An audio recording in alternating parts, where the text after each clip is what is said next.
میں ایک عام سی لڑکی تھی۔ میری شادی ہوئی تو مجھے اندازہ ہوا کہ جب سے میرا نام احمد کے نام کے ساتھ جڑا ہے میں خاصی اہم سی بن گئی ہوں۔ مجھے معتبر سمجھا جاتا ہے۔ حالانکہ خالہ کا گھر میری سسرال تھا، پہلے بھی آنا جانا تھا۔ ہم عمری کی وجہ سے خالہ کی پسند سے احمد سے شادی ہوئی اور اسے باقاعدہ اہمیت دی جاتی۔ احمد کے نام کے حوالے سے مجھے خاندان بھر میں بے پناہ پذیرائی ملنے لگی۔ کیونکہ میرے سسرال والے میری قدر کرتے تھے تو خاندان بھر مجھے اہمیت دینے لگا۔ گویا شادی نے مجھے اہم بنا دیا۔ شادی کے پہلے برس ہی خالہ کو بچے کی آس لگ گئی۔ ہر روز دن گنتی۔ ان کے اشتیاق نے میرے اندر بھی بچے والی جوت جگا دی، مجھے جس کے پورے ہونے کا وقت آ گیا تھا۔ ان کا اشتیاق دیکھ کر میں ہنستی۔ ہم دونوں ساس بہو کا بس نہ چلتا کہ کیسے جلد از جلد بچے کو اپنے لیے ممکن کر لیں۔ خالہ مجھے طرح طرح کے مربے کھلاتی، میرے کمرے کے فریج میں دودھ اور پھل بھرا رہتا، لیکن بچہ ابھی رب کو منظور نہیں تھا۔ انگلیوں پہ دن مہینے شمار کرتے سال بھر گزر گیا۔ اب مجھے بھی تھوڑی تھوڑی چنتا شروع ہوئی۔ مجھے بچے بہت اچھے لگنے لگے، اتنے کہ گھنٹوں بیڈ پر پڑی بچوں کی ویڈیوز دیکھتی، اسے کوکھ میں محسوس کرتی۔ ایسے ہوتا ہوگا، نہیں ایسے ہوتا ہوگا، میں کئی تصورات جمع تفریق کرتی رہتی۔ درد ذہ کی لذت محسوس کرنا چاہتی تھی۔ شدت سے جی چاہتا کہ دیکھوں چھاتیوں میں دودھ کس معجزے اور سائنس سے اترتا ہے۔ بچے کو دودھ پلانے کا احساس کیسا ہوتا ہے؟ بچہ گود میں بڑا ہو تو گود کی نرمی کیسی لگتی ہے؟ یہ سوال میرے اندر چکراتے رہتے۔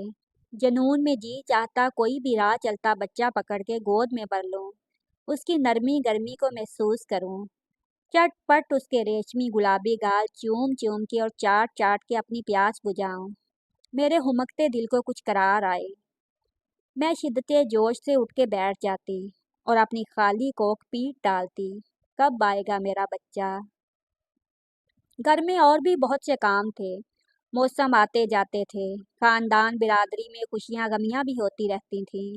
احمد اور میری شادی سے پہلے بھی زندگی رواں دواں تھی، لیکن اب ایسے لگتا جیسے اس گھر کا سب سے اہم کام میرے ہاں بچہ ہونا ہے۔ گھر کا ذرہ ذرہ اور سونا آنگن ایک بچے کی کلکاریاں سننا چاہتا ہے، جیسے یہ گھر میرے آنے والے بچے کے لیے ہی بنایا گیا تھا۔ گھر کے تمام امور ایک بچے کی آمد کے لیے سر انجام دیے جاتے ہوں۔ ہمارے گھر کی منی سی کائنات کو ایک بچے کا انتظار تھا۔ گھر میں اور بھی بہت سے ادھورے کام تھے۔ ایک دیور کی ڈگری مکمل ہو کے نہیں دے رہی تھی، ایک نند کا رشتہ طے نہیں ہو رہا تھا، اوپر کی منزل میں 2 کمرے ڈلوائے جانے تھے جن کے لیے مناسب سرمایہ نہیں تھا کہ ایک بار ٹھیکیدار گھر میں گھس گیا تو کنگلا کر کے ہی نکلے گا، پھر تمام ضروری کاموں کو لائن میں لگانا پڑے گا۔ فی الحال ان سب کاموں کو پسے پشت ڈال دیا گیا تھا۔ ایسا لگتا تھا جیسے گھر کے در و دیوار بھی بچہ بچہ پکار رہے ہوں۔ میرا اور احمد کا بچہ۔ میری ساس نے کمرے کو دنیا بھر کے رنگ برنگے بچوں کی تصویروں سے بھر دیا تھا۔ مجھے ہر طرف بس ایک بچہ نظر آتا، جبکہ احمد کو زیادہ پرواہ نہیں تھی۔ ہو جائے گا جب ہونا ہوگا، وہ لاپرواہی سے کہہ دیتا۔ گھر بھی تھا، دریچہ بھی، لیکن بچہ کہیں رہ گیا تھا۔ رفتہ رفتہ 2 پھر 3 سال گزر گئے۔ یہ 3 سال نہیں 3 صدیاں تھیں۔ چیونٹی بھی اس انتظار کی رفتار سے تیز چلتی ہے۔ بچے کے لیے میری ہڑک ایک الاؤ بن گئی جو اندر بامبڑ بن کے دہک رہا تھا۔ ساس کی منتظر لاڈ لڑاتی سوالیہ نظریں اصرار کرتی کہ جلدی، بس جلدی۔ اب میں جہاں بچہ دیکھتی وہیں سن ہو جاتی اور بے اختیار اسے تکتی رہتی۔ میرا والہانہ بن دیکھ کے خاندان اور محلے والوں نے اپنے بچے مجھ سے چھپانے شروع کر دیے۔ ہر مہینے امید و بیم میں رہتی، ہوگا کہ نہیں، اس مہینے بھی ہوگا کہ نہیں۔ اتنا بوجھ سہ سہ کے میری دماغی حالت عجیب سی رہنے لگی۔ حلیہ بھی لاپرواہ سا ہو گیا۔ رکے کام بھی نکل گئے۔ دیور کی ڈگری مکمل ہو ہی گئی۔ اگلے برس نند بھی اپنے گھر کی ہوئی۔ بس میرا رکا ہوا بچہ نہیں آ پایا۔ احمد نے بالا ہی بالا اپنا ٹیسٹ کروایا جو نیگیٹو نکلا۔ اس نے مجھے یا ماں کو بتایا تک نہیں اور ہمارے انتظار سے لاپرواہی سے کھیلتا رہا، جیسے معمولی نزلہ زکام کی رپورٹ ہو۔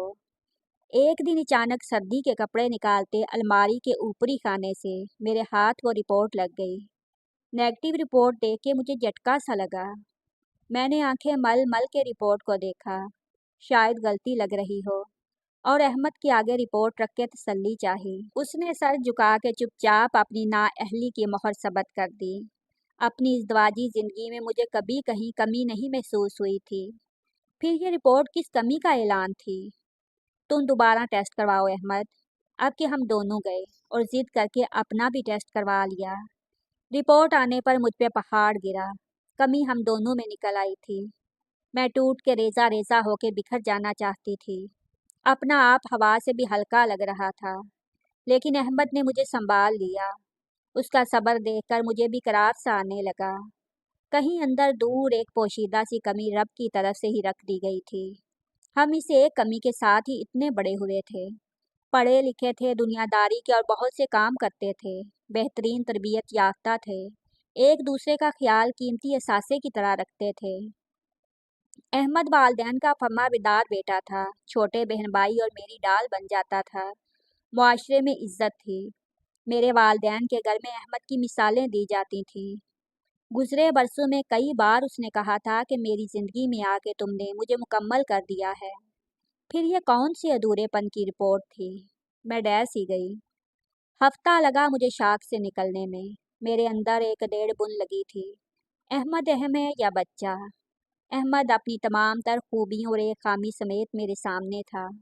दूसरी तरफ एक जुए जैसा ख्याल था कि अगर हम अलग अलग हो जाएं और नए साथी के साथ अज़दवाजियात शुरू करें तो शायद 1% चांस हो। एक अनजान आदमी से एक अनदेखा बच्चा था जो माजूर भी हो सकता था, किसी इखलाकी बुराई में भी मुब्तला हो सकता था, या अहमद और मेरे जैसी किसी कमी में। यानी हमारी कहानी 25-30 साल बाद दोबारा दोहराई जाती। फिर एक जोड़ा इस अजियत से गुजरता जो मैंने जी ली। एक बार मुझे अपना बहनोई याद आया। गुस्से का तेज था, जो 3 बच्चों के साथ कई इखलाकी इल्तों में मुब्तला था। कई बार बहन को घर से निकाल देता था। गुस्से से बच्चों को पीट डालता था। बहन अपनी आंखों में जमे खून, सूजे मुंह और खड़ूंजी गलाइयों की सफाइयां देती रहती थी। अम्मी जहां दीदा खातून थी, बहानों की बुनियाद से सच खोज लेती थी। लेकिन बहन अपनी अना का फन मार के फिर से लौट जाती थी कि कुछ भी करे मेरे बच्चों का बाप तो है। खामियां तो मुझ में भी थी। फिर अहमद क्यों मुजरम कहलाए, जिसके लिए वो दोषी भी नहीं था? ये कमी मुझ में भी थी। मैंने वावेला किए बिना ये इल्ज़ाम सिर्फ अपने ऊपर लेने का फैसला कर लिया। मुझे कुछ भी नहीं करना था, बस मुंह बंद रखना था। वो मेरा लिबास था तो मैं भी तो उसका लिबास थी। मैं उसे रियां क्यों करूं? अगर मैं रिपोर्ट की बुनियाद पर किसी खुशकिस्मत ख्याल में उसे छोड़ जाती तो दोबारा इस हकीकत के साथ कौन इससे शादी करेगा और कौन मुझसे करेगा? अपने दिल को टटोला, मुझे उसके साथ कोई भी लड़की कभी बर्दाश्त नहीं होगी। इन चंद बरसों में वो मुझे ऐसा अजीज हुआ था कि उसे छोड़ने का ख्याल जान जाने जैसा था। उसका बरम यानी मेरा लिबास सलामत रहना चाहिए ताकि मुझ पे कोई तरस ना खाए। मैंने रिपोर्ट्स फाड़ के फेंक दी। अपनी ठाठे मारती ममता को थपक दिया। खाला चंद साल और उंगलियां गिनेंगी फिर चुप हो जाएंगी। देखने में मैं एक बिल्कुल आम सी लड़की हूँ। बहुत आम सी मसरूफियात हैं, जैसे बहुत से घरों में होती हैं। लेकिन इस फैसले ने मुझे मेरी नज़रों में बहुत मोतबर बना दिया है। एक कमी है तो क्या हुआ? किसी में तालीम की कमी होती है, किसी में तरबियत की, किसी में रुपए पैसे धन दौलत की, तो किसी में ज़ाहिरी जिस्मानी कमी। वो सब भी तो ज़िंदगी गुजार रहे हैं। और फिर अहमद की और मेरी कमी ऐसी है कि मुआवजा भी हो सकता है। मुआवजे के इंतज़ार में चंद साल और खिसक जाएंगे।